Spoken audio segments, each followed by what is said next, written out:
Aš ne tik, kad buvau kažką padegęs, nes aš buvau ir savo pilvą persipjuvęs. Sakau, ar bando moteris paimti, kur nereikia? Čia yra apie ribas, čia apie viską galima pasakoti, bet iš tikrųjų bando, bet vėlgi aš labai dėkingas striptizui, nes išmokau, kaip sukontroliuoti situaciją. Ta prasme, tugi vadas, tugi ateini, į tave žiūri 20 moterų, ar 500, ar 1000, nesvarbu, tu vadas, tu turi padaryti, kad joms visoms būtų faina.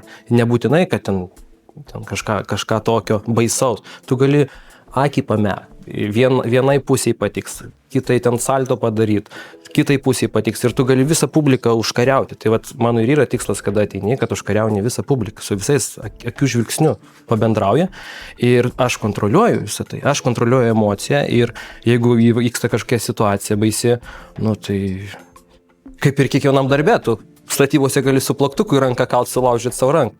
Čia irgi rizika yra, gali būti apdraskytas, gali būti nuplėštas drabužis. O yra tekę stabdyti renginį ir sakyti, palaukit, čia per daug viskas? Buvo, bet labai seniai. Ką darė? Moteris?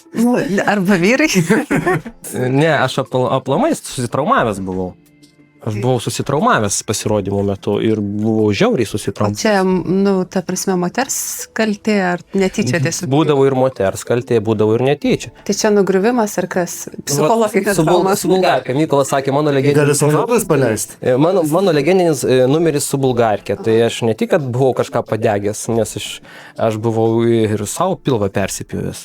Tai yra rizikingas numeris ir tu turi būti pasiruošęs, tu turi būti stiprus, tvirtas, kad rankas, nes su bulgarke pjauni savo pilvą, neturi išslyst, neturi, turi yra reikalų. Kur įsipjovai? Pilvą 2 kartus ją pat. Dėl to pas mane 8 presai, nes 6 buvo, o 8 savo išsipjau. Čia paslaptis mokymo.